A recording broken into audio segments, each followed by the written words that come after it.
Olá, boa noite. Sou o professor Rosemiro, filósofo clínico. Estamos presentes aí para mais uma live. Na noite de hoje vamos falar sobre velocidade e ansiedade.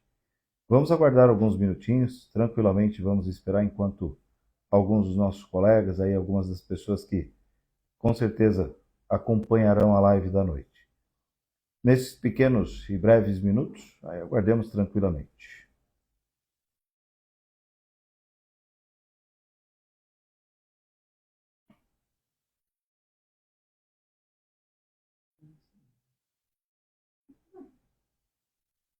Muito bem.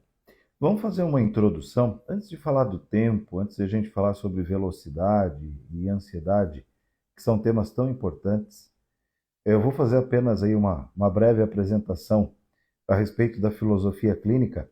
É sempre importante a gente relembrar o que é, como é que funciona, quais são seus usos e também onde é que a gente pode encontrar. O Instituto Sul-Catarinense de Filosofia Clínica fica em Criciúma, sul do estado de Santa Catarina.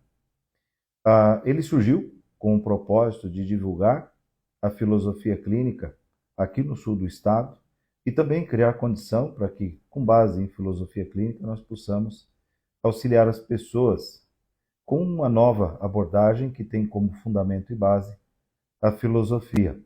A filosofia clínica ela tem como característica de trabalho partir da singularidade, ou seja, a filosofia clínica ela foi toda construída, foi toda ela estruturada para que o terapeuta consiga, dentro daquilo que são as suas ferramentas, apreender o máximo possível da singularidade humana.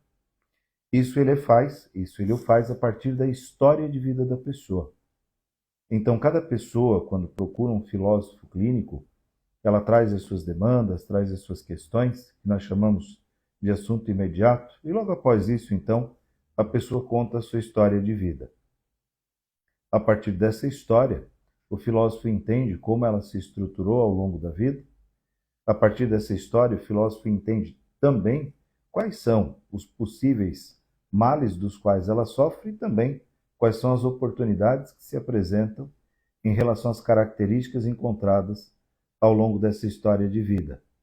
E a parte mais interessante, a história de vida ela não serve só para identificar as características e como se formaram as possíveis questões a serem trabalhadas em clínica, mas é também na história de vida da pessoa que o filósofo clínico encontra os seus remédios. Então, dentro da própria singularidade, das características da pessoa, daquilo que é e daquilo que ela se formou ao longo da sua vida, nós também encontramos o caminho para auxiliá-la. O ser humano é rico em todos os sentidos. Ou seja, o filósofo clínico, ele é alguém que está para a pessoa como o remédio está para quem está doente. Ele está ali, está disposto, está presente, mas ele depende da pessoa para caminhar junto, para construir esse caminhar terapêutico. Então, a filosofia clínica ela pode ser encontrada aqui no sul do estado de Santa Catarina, no Instituto Sul-Catarinense, mas ela pode ser encontrada também em Florianópolis, com o professor Bruno, em Porto Alegre, com a professora Marisa e outros terapeutas. Pode ser encontrada em São Paulo, Rio de Janeiro, Goiás, no oeste catarinense também podemos encontrar lá em Chapecó. E temos também, próximo a Florianópolis, Balneário Camboriú, com a professora Dilnei, a professora Giovanni, desculpa. Nós temos, então, filósofos clínicos espalhados por todo o país e já filósofos clínicos também sendo formados fora do país. Nós temos um projeto muito bonito sendo encabeçado pelo professor Rafael de Gasperin, no México, e temos trabalhos aí também já pela Europa.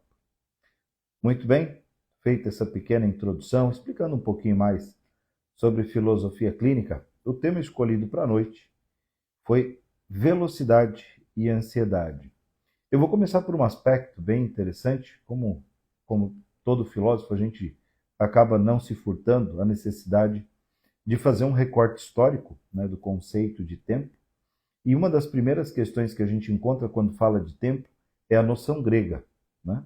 Para o grego, o tempo era cíclico. O grego entendia o tempo como uma repetição. Então, quem lê os gregos antigos, existem algumas questões na cultura grega que, se nós tentarmos entender a partir das nossas métricas, a partir da nossa maneira de ver e viver, fica muito difícil. Quando se fala, obviamente, aqui no que diz respeito à categoria tempo. Então, para o grego, o tempo era cíclico. E eles tinham dois tipos de tempo: o tempo cronos e o tempo kairos.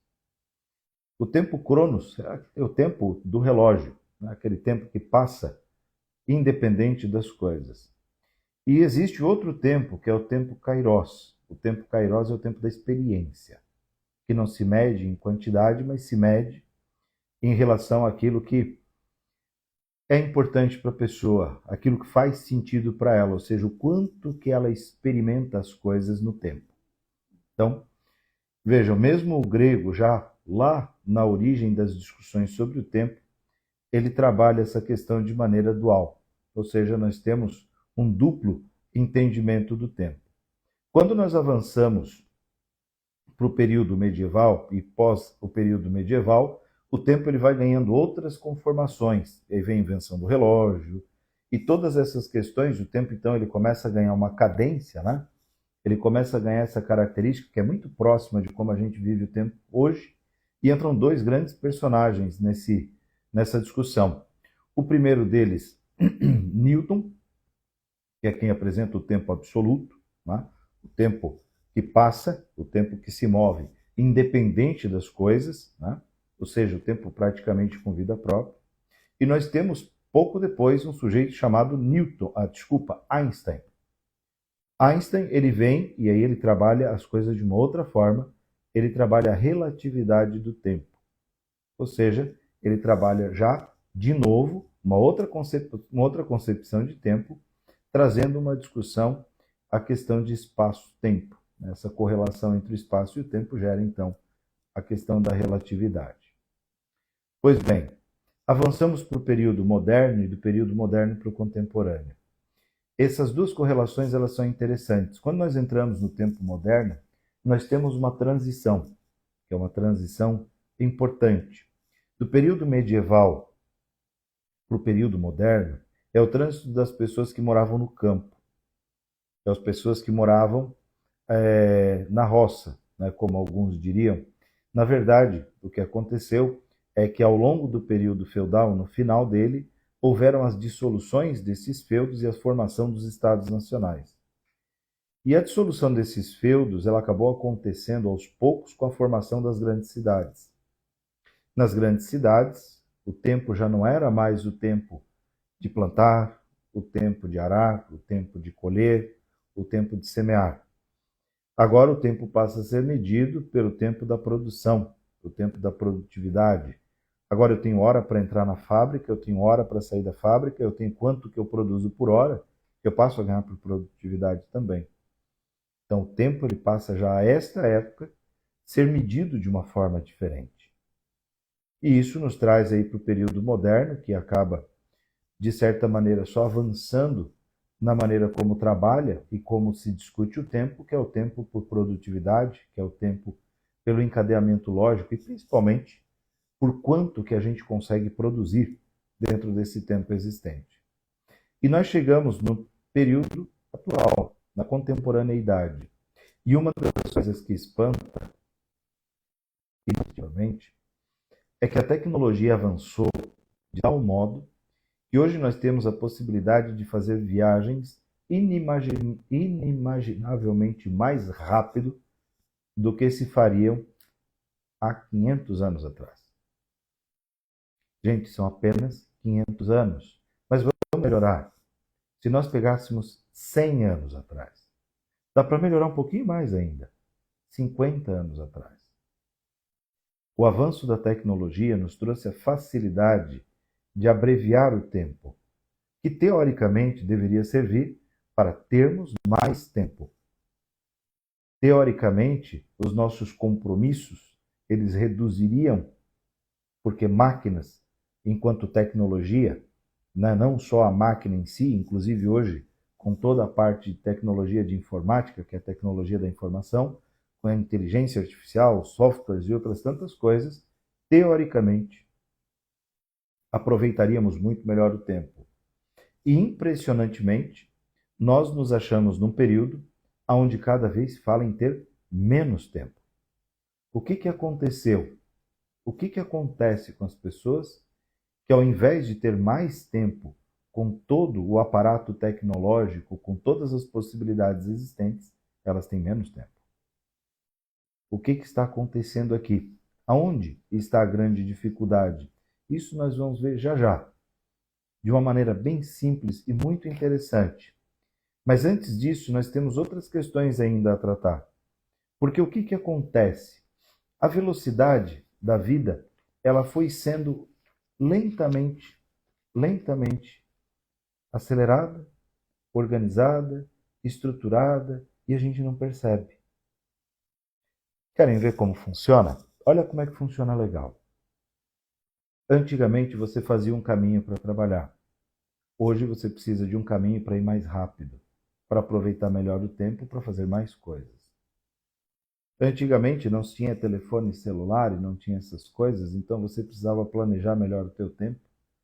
E estava em casa, tinha as tuas atividades e outras coisas todas. Hoje você tem um celular e parece que ainda falta tempo. A tecnologia entrou e agora você precisa se organizar ainda mais para poder aproveitar mais o teu tempo. Um dos pontos que surge, e é dos calcanhares de Aquiles do nosso período atual, é colar duas questões: o uso do tempo e a produtividade. Esse é um dos grandes pontos que atualmente faz com que, pouco a pouco, o tempo venha sendo acelerado. Alguns de vocês talvez lembrarão o que era sair de casa, ir até uma locadora, escolher um filme para assistir, sem ter um review, sem ter um trailer. Você escolhia o filme, levava para casa e assistia. Hoje, você tem Netflix, você tem Amazon, você tem Disney Plus, você tem dezenas de outras opções nas quais você pode escolher o filme aqui e agora. Por que eu comento isso? Né? Porque você hoje tem o Kindle, ao invés de ter um livro. Você pode escolher o livro que você quiser sem ir à livraria. Para os mais antigos, talvez lembrem-se, né? Você precisava sair de casa para ir ao restaurante. Hoje em dia você pede qualquer coisa no iFood ou qualquer outro tipo de aplicativo. O que tem acontecido é que se colou uma coisa na outra. O tempo, ele está cada vez mais condenado a ser medido pela quantidade de coisas que se faz. Essa noção de tempo, para a maior parte das pessoas, é o que coloca elas como vítimas de si mesmas, por diversos motivos. Porque quanto mais tempo tem, menos produtivo se parece. E aí mais compromisso se coloca. E aí, vagarosamente, o tempo é acelerado numa dinâmica tal que as pessoas dizem: depois de um longo dia de trabalho chego em casa. Mas na maior parte das vezes a frase é: num longo dia que eu não vi passar. De tão ocupado que estava, de tanta coisa que eu fiz. É dicotômico, mas para a maior parte das pessoas, é duvidoso se o mês delas tem mais do que 24 horas. Tal é a dinâmica e a velocidade que imputaram a si mesmas nos compromissos assumidos, na quantidade de coisas que precisam fazer, levando em conta que precisam ser produtivas. Essa dinâmica de se imputar uma quantidade absurda de compromissos e de se colocar diante da necessidade de produzir é um dos motivos pelos quais o tempo vem sendo acelerado constantemente. Agora, com a IA, nós temos aí diversos outros recursos e é praticamente certo de que não reduzirá em praticamente nada, a impressão de que o tempo passa cada vez mais rápido. Até aqui eu fiz um recorte do tempo e trouxe uma problemática bem simples: tempo versus produtividade. Agora eu vou trazer um outro aspecto interessante do tempo, que é o seguinte. Em filosofia clínica, a categoria tempo é uma das categorias onde nós procuramos entender o ser humano a partir de si mesmo, da sua subjetividade. Como é que ele conecta o tempo interno, subjetivo, com o tempo externo, o tempo do relógio. Essa conexão do tempo interno da sua experiência de tempo com o tempo do relógio é que vai dar a real percepção dele, de se ele está acelerado, de se ele está lento, de como essas experiências elas funcionam, se o tempo ele é alongado ou se o tempo é encurtado. E para cada pessoa, essa maneira de conectar o tempo, de conduzir tempo interno e externo é diferente. Para algumas pessoas, a velocidade do tempo ela se dá pelo ambiente onde ela está. Então, a depender do ambiente, se o ambiente for mais acelerado, o tempo para ela passa mais rápido, porque ela se acelera acompanhando esse ambiente. Para outras pessoas, o tempo passa mais rápido conforme a quantidade de compromissos assumidos. Então, enquanto compromisso, quanto mais coisas ela tem para fazer, mais rápido o tempo passa. Para outras pessoas ainda, o tempo pode estar conectado com seus objetivos. E aí, esse tempo ele passa mais rápido conforme a distância do objetivo se manifesta. Ou seja, para cada um de nós, o tempo é medido de uma forma, de um jeito. Esse tempo ele pode ser acelerado, como eu acabei de mencionar, a depender do elemento que você conecta com a categoria tempo, mas ele também pode ser desacelerado. Ou seja, se você está com a impressão de tempo muito rápida, se você sente que está muito ágil, muito veloz, que está, usando a palavra mágica, acelerado, existem formas de desacelerar. Assim como a velocidade ela é conectada para cada um de um jeito, para acelerar, também para desacelerar para cada um é de um jeito.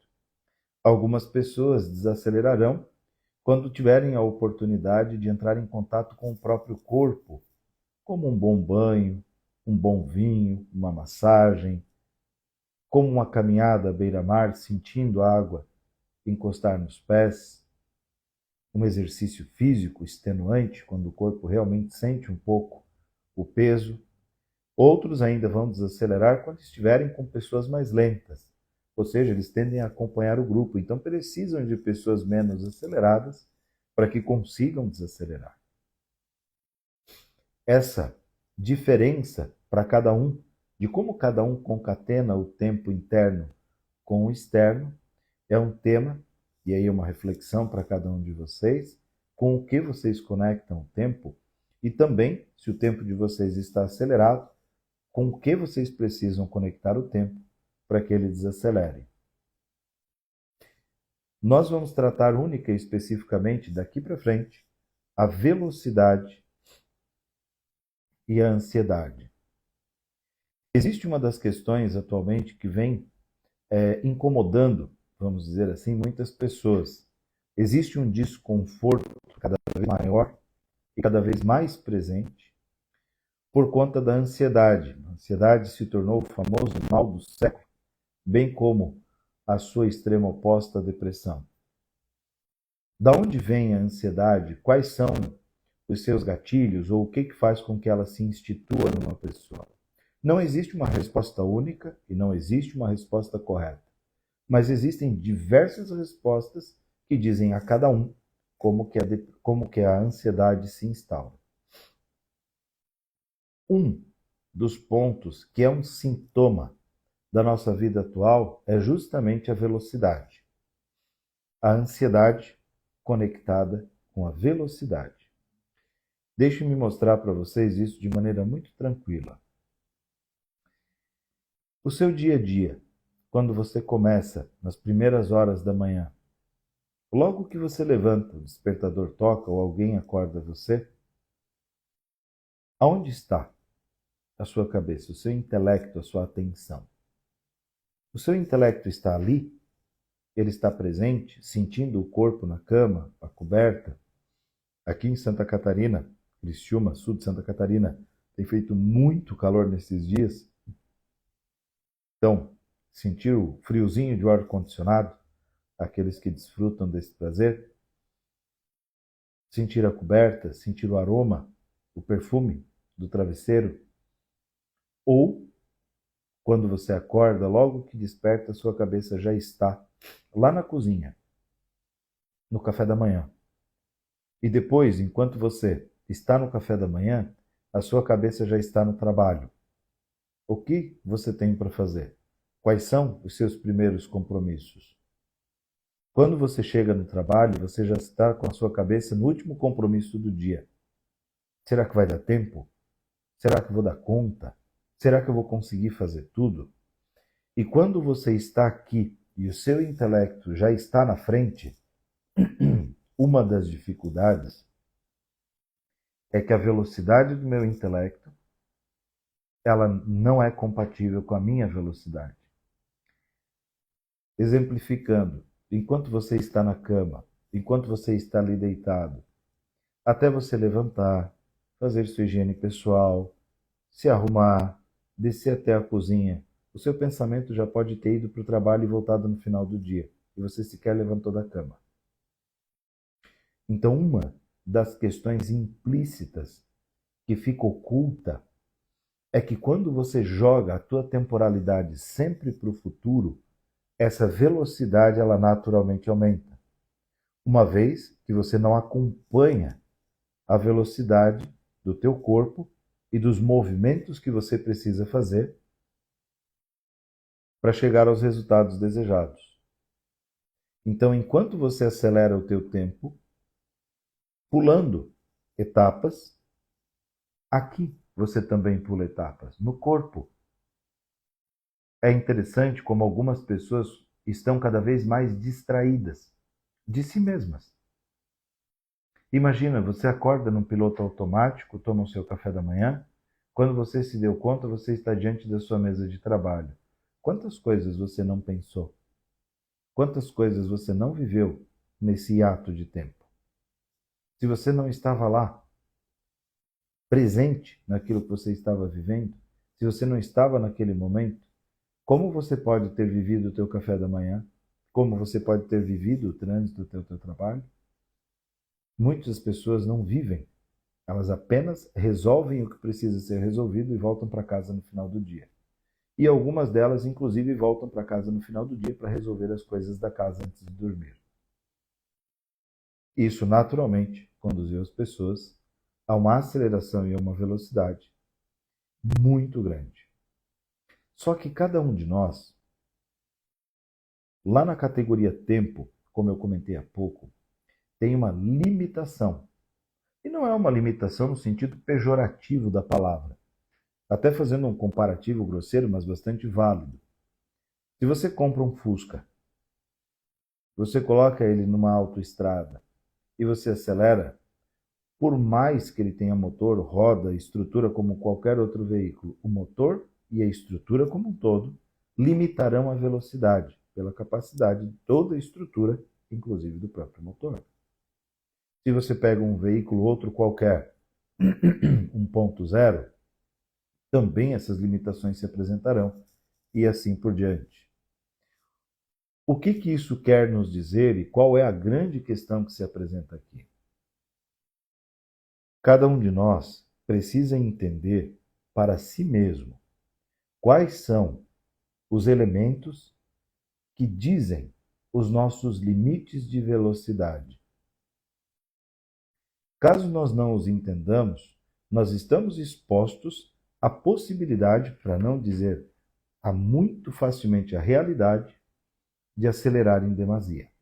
E aí, como uma das consequências, e apenas uma delas, nós teremos a ansiedade. O grande ponto que se apresenta aqui é entender, a partir da sua história de vida, qual é a velocidade ideal para você.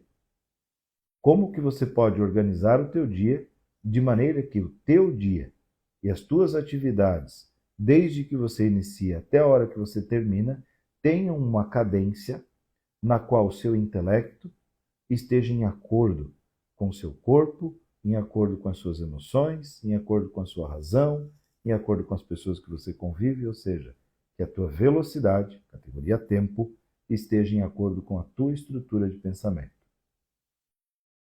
A desconexão da velocidade assumindo uma velocidade acima do que é o ideal, faz com que toda a estrutura, de certa forma, pague a conta. Ainda que algumas das nossas características consigam tranquilamente aceitar e lidar com essa velocidade, a boa parte da estrutura não o conseguirá. Pois bem, entendendo então que cada um tem uma velocidade adequada, cada um tem uma velocidade ideal e recomendada pela sua história de vida, é preciso que a gente comece a perceber então onde estão os momentos onde nós passamos a velocidade que é ideal.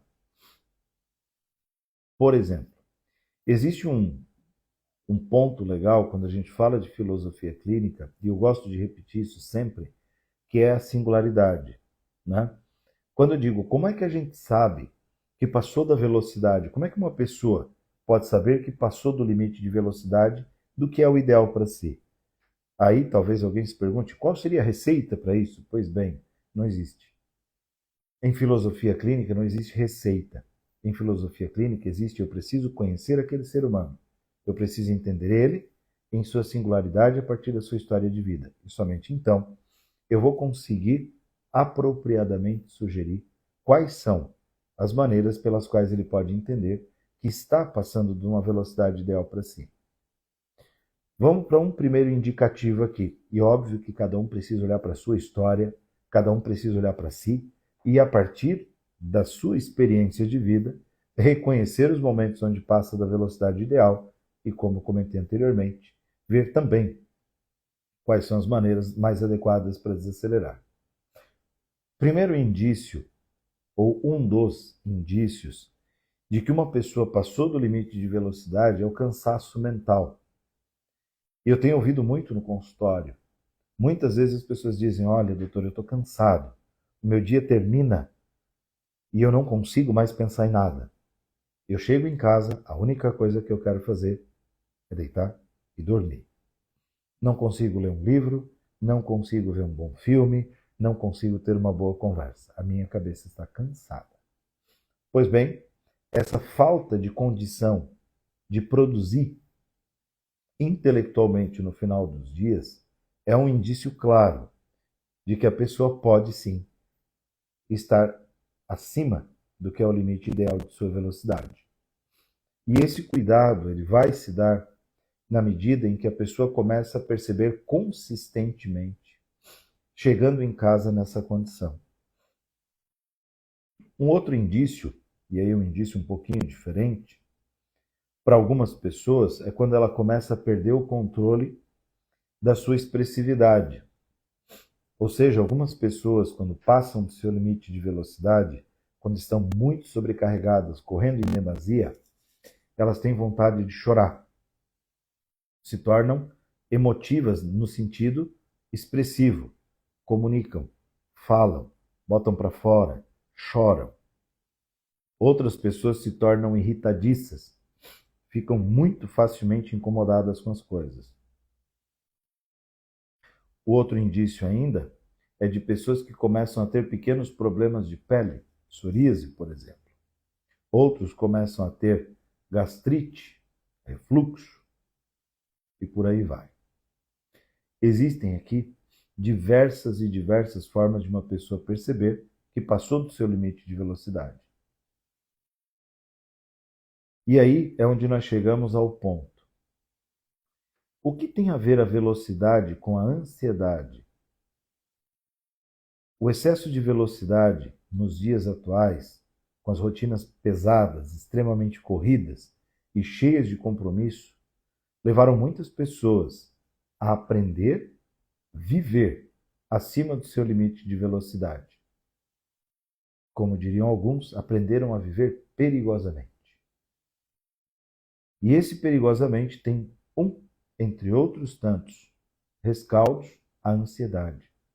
Ou seja, as pessoas já não conseguem mais estar no presente. Elas estão constantemente impulsionando a si mesmas para o futuro, de modo a manter a velocidade, de modo a manter o ritmo. E aí, diante da vida, qualquer dificuldade que se apresente, qualquer questão que se imponha, a pessoa entende que aquilo está limitando, está indo devagar, não está acontecendo e está ruim. A ansiedade, para muitos, inclusive muitos autores dizem isso, né? A ansiedade é o excesso de futuro. Então, muitas pessoas, por conta da velocidade, acabam colocando naturalmente a ansiedade como uma consequência. Por quê? Simples, de maneira muito simples. Se você estiver com um veículo a 80 por hora, numa autoestrada, você vê as placas, você consegue ver a paisagem, você consegue ouvir a música dentro do carro e tranquilamente conversar com seu companheiro de viagem ou companheira. A 100 por hora, 100 quilômetros horários, essa questão muda de figura. A 200 por hora, a sua atenção e foco ficam extremamente aguçadas numa única e específica coisa: algum obstáculo que possa ter pela frente. Uma vez que a tua velocidade, ela naturalmente te eleva a atenção, e essa tensão, ela nos coloca uma atenção para o futuro, para frente. De modo análogo é o que acontece conosco. Muitos, ao implementarem um ritmo e uma velocidade maior do que o que é o ideal, eles naturalmente implantam em si mesmos a ansiedade. Uma vez que nesse desenho a ansiedade ela entra como uma forma de garantir que a pessoa estará focada no futuro, atenta ao que está por vir.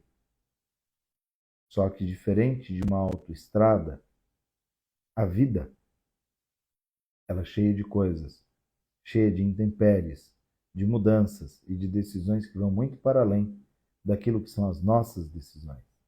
Muitas outras decisões impactam a nossa vida. Então, esse excesso de futuro, essa ansiedade caracterizada aqui nessa junção com a velocidade, ela torna as pessoas quase que reféns desse estado de ansiedade. E algumas, inclusive, não conseguem mais viver sem a ansiedade.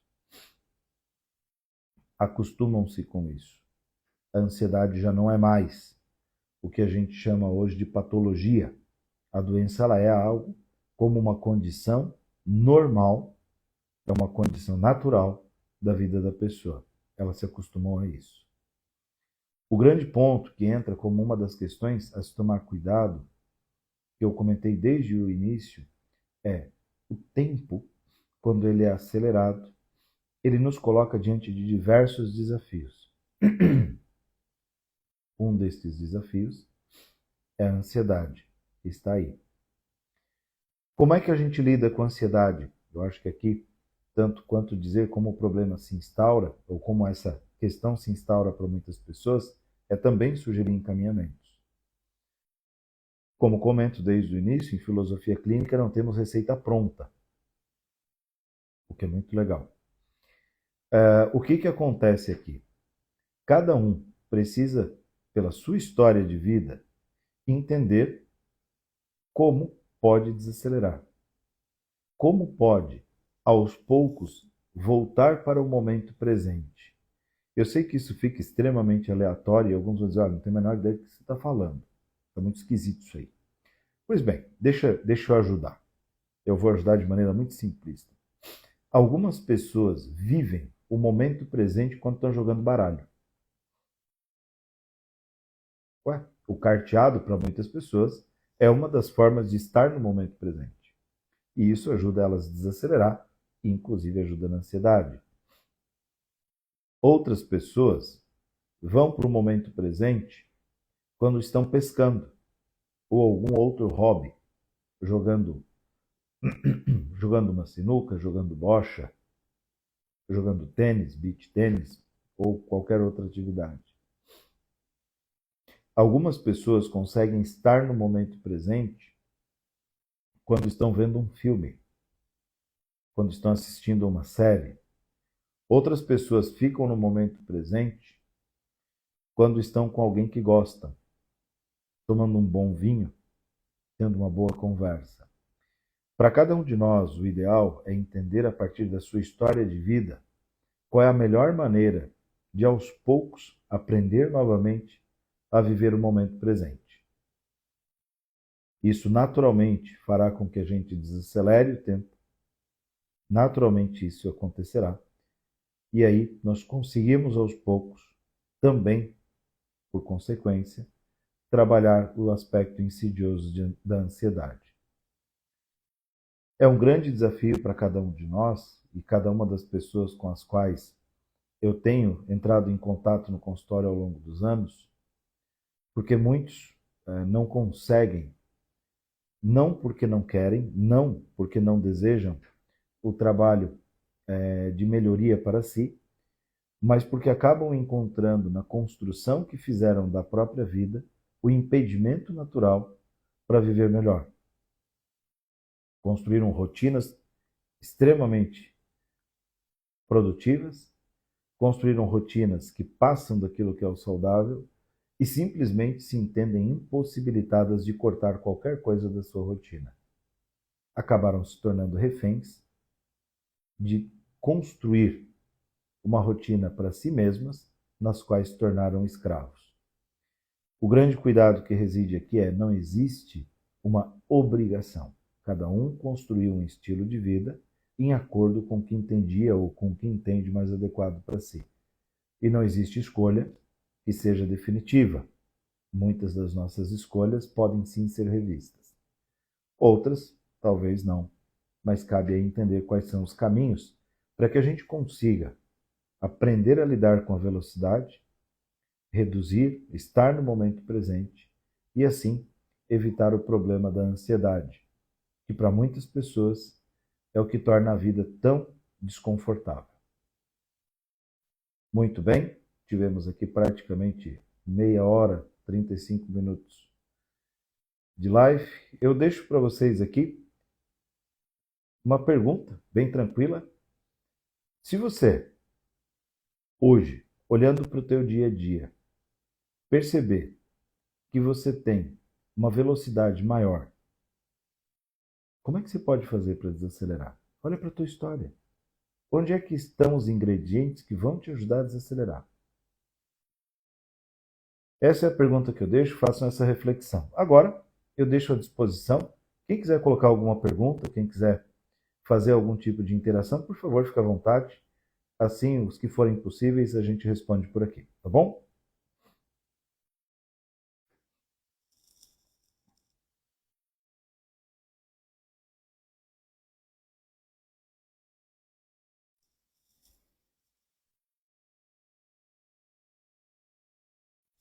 Sem perguntas?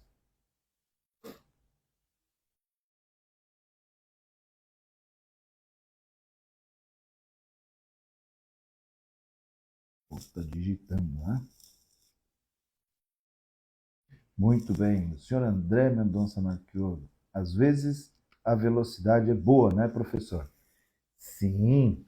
Por isso o comentário de que cada um tem caracteristicamente a sua velocidade ideal, adequada. O grande ponto é que para muitas pessoas, por mais que não tenham condição de acelerar, elas querem acompanhar uma velocidade do ambiente, da empresa, dos amigos e de tantas outras coisas. A velocidade para muitas pessoas é adrenalina. A velocidade para muitas pessoas é vida. Muitas pessoas têm um limite de velocidade alto e gostam disso, se sentem muito bem e vivem muito bem aceleradas. Isso é a beleza do ser humano. Então, para muitas pessoas, André, a lentidão é um problema. Para muitas pessoas, desacelerar é um problema. E aí nós temos um outro ponto muito legal, que em muitos casos a gente vai ver pessoas ansiosas por estarem lentas demais. É a ansiedade conectada com a falta de movimento, com a falta de vida, com a falta de coisas acontecendo. Então, sim, a velocidade para muitas pessoas é um bálsamo, faz muito bem é necessária e recomendada.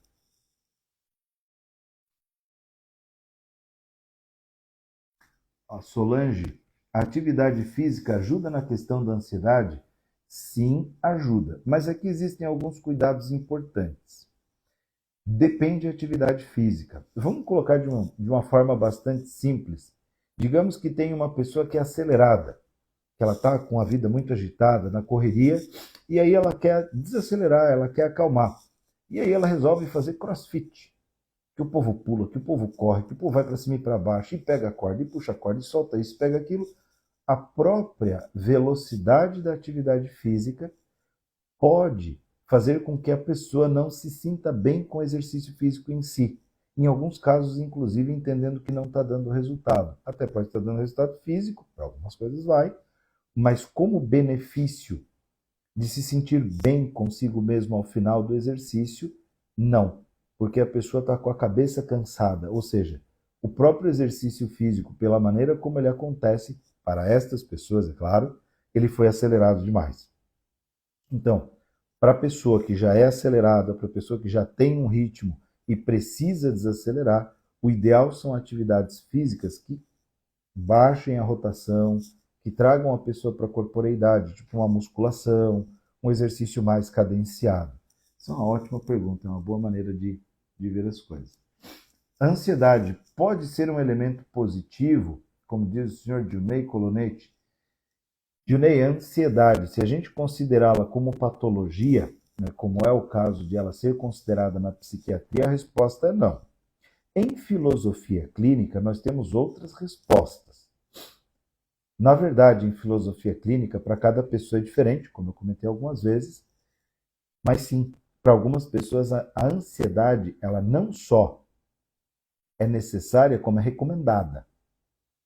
Ou seja, algumas pessoas precisam da ansiedade como uma maneira de mantê-las vivas. A ansiedade é a expectativa de coisas que estão por vir. Para algumas pessoas é assim que funciona. Óbvio que aqui, quando eu falo dessa maneira, aparenta, né, que a gente diga assim, não, a gente precisa recomendar ansiedade para algumas pessoas. E de fato é assim mesmo, a gente recomenda ansiedade para algumas pessoas sim. Óbvio que aqui eu conheço a pessoa como terapeuta, eu conheço as limitações, eu conheço também as possibilidades. O grande cuidado reside em entender que essa ansiedade, ela é como o medicamento que é dosado. A pessoa toma uma pílulazinha com a dose adequada e ela vive bastante bem, obrigado. É como alguém que toma remédio aí para controlar o coração. Senhor Marcos Carduelli, professor, a velocidade também está relativa ao tempo? Também não está relativa ao tempo? Não seria interessante avaliar a categoria tempo também, este exame categorial? Vamos lá. A- Desculpa. Sim, a velocidade está conectada com a categoria tempo. Na verdade, a categoria tempo é justamente onde a gente mede a velocidade. É onde a gente mede como a pessoa acelera e desacelera. O cuidado que a gente tem aqui, e às vezes não fica evidente, é porque, assim, como na filosofia clínica tudo está conectado, quando a gente pega a categoria tempo, né, e a gente fala de velocidade, parecem duas coisas diferentes. E não é. Na verdade, a temporalidade, a velocidade é só uma característica do tempo, né? Então, quando a gente fala do tempo enquanto categoria, sim, a velocidade está ali. É interessante, como eu comentei antes, que a gente procure entender tanto quanto possível, para cada um, a sua medida, como que se acelera, como que desacelera, como que você pode dar uma velocidade que seja adequada para você. E isso a gente vai encontrar via historicidade, entendendo a relação da categoria tempo, né, com as outras categorias e também, né, com toda a estrutura de pensamento. Tá bom? Vamos ver aqui se tem mais perguntas. Micael Cardoso. O aumento na utilização de rede social é um indício para piora ou acentuação da ansiedade? Pois bem, aqui nós temos uma correlação que é interessante. O uso de rede social ela acaba de uma maneira, para algumas pessoas, a resposta que eu vou dar é óbvia, para outras também não. Para algumas pessoas, o uso de rede social, sim, ela acelera. Por quê? Existe um ponto aqui que algumas pessoas usam rede social para se informar. Algumas, como fuxiqueiras, curiosos, que ficam bisbilhotando a vida dos outros, e outros usam para buscar informação. Cada um com seu uso, isso não é uma crítica e também não é um elogio. Mas quando a pessoa usa a rede social de maneira contumaz, buscando informação, informação, informação, que na maior parte das vezes é útil, inútil e desnecessária, mas ela fica ali rodando stories, passando informação, informação, informação. Naturalmente, o consumo acelerado de informação acelera o intelecto e sim contribui para processos ansiolíticos. Em outros casos, e aí cada ser humano é único, em outros casos, o uso de rede social pode inclusive reduzir a ansiedade. O sujeito está ansioso, está na correria, está com aquela coisa, está com a cabeça tudo bagunçada, e aí ele pega ali o celular dele e vai para o Instagram. E aí, ali, enquanto ele está no Instagram, ele está no agora.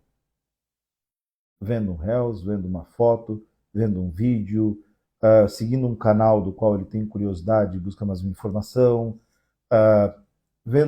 ouvindo algum podcast, buscando aí algum tipo de conhecimento que ajude ele a permanecer no momento atual. Então, tanto pode ajudar quanto pode atrapalhar. Ou seja, pode ser um gatilho bastante forte para a ansiedade, mas também pode ajudar a reduzir. Aqui, a recomendação é observar como é que isso é para você e também para as pessoas com as quais você convive. Né? Se isso gera, e aqui eu até posso, inclusive, pensando com bastante carinho agora, tem até uma maneira de você não medir, mas ficar atento a algum indício dessa natureza.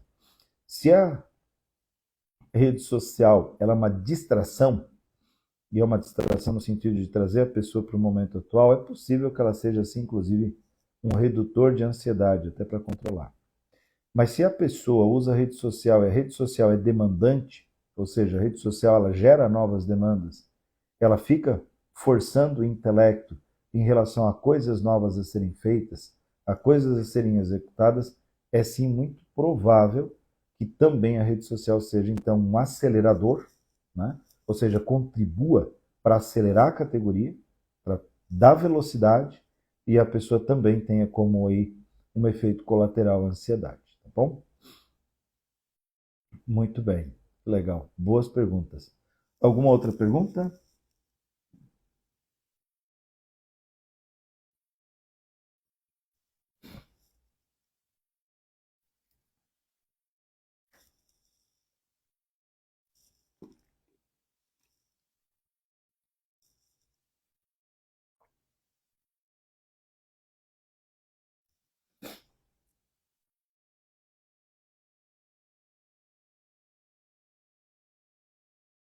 Muito bem. Muito bem. Um minutinho, caso não tenha novas perguntas. Opa, Valmir Rampinelli. A ansiedade seria a desconexão da essência? Isso é uma colocação muito interessante, Valmir. Muito, muito, muito interessante. Em boa medida é possível que sim. Em boa medida é possível que sim. Na verdade, eu só vou colocar um L. Será que a ansiedade ela não é uma desconexão do que é essencial? Será que a desconexão disso que é a vida, o sentir, o estar com, não é um dos grandes geradores de ansiedade? A resposta é para muitas pessoas é muito provável que sim. E algumas pessoas sim se desconectaram da sua essência de uma maneira muito forte. E em boa medida, a consequência disso é sim a ansiedade. É uma das consequências, né?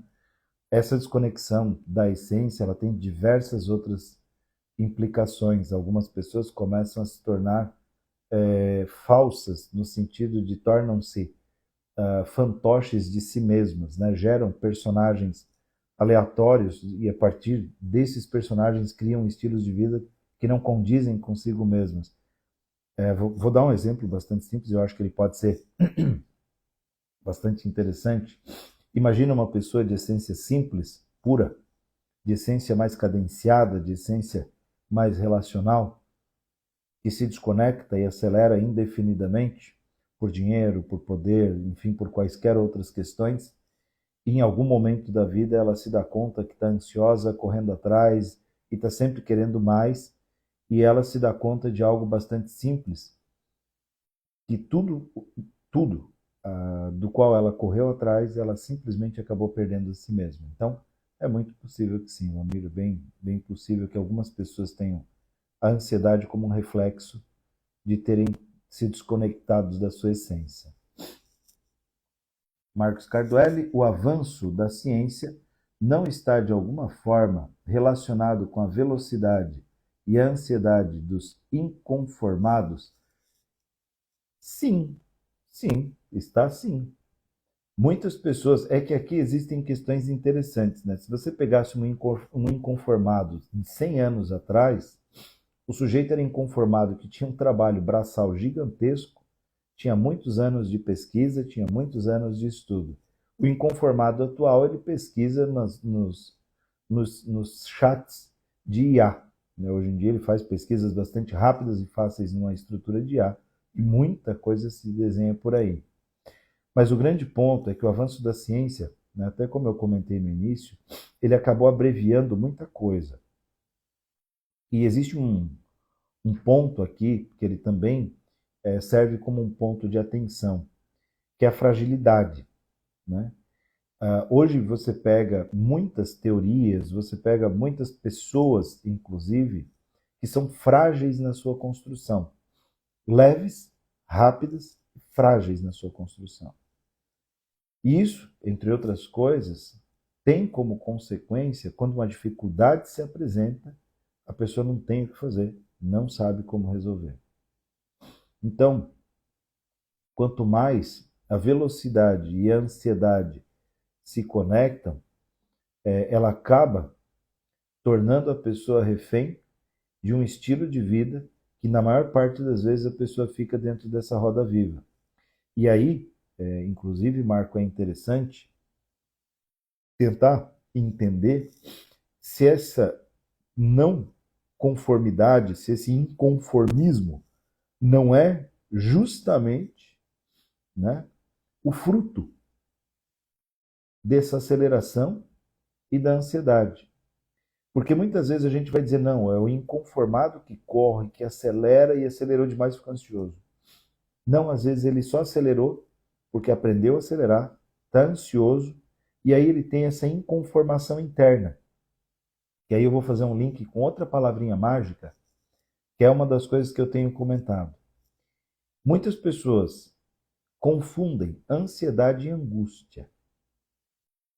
Muitas vezes a pessoa não está ansiosa, ela está angustiada. Ela não está confortável com onde ela está. Ela não está contente com a vida que tem, com aquilo que representa o seu dia a dia e com as coisas com as quais ela convive. E essa angústia, ela traz uma necessidade muito grande de movimento, porque a pessoa precisa sair daquilo ali. Tem um vazio, tem um incômodo, tem um desconforto. E isso para muitas pessoas é um baita de um motivo para elas se mexerem. E essas pessoas procuram, então, no movimento, uma forma de suprimir essa angústia. E aí confundem angústia com ansiedade. É um outro sintoma, isso eu já peguei algumas vezes no consultório, pessoas sendo tratadas por ansiedade, mas na verdade eram angustiadas. Então, esse é um cuidado importante também para não fazer o link dessa maneira.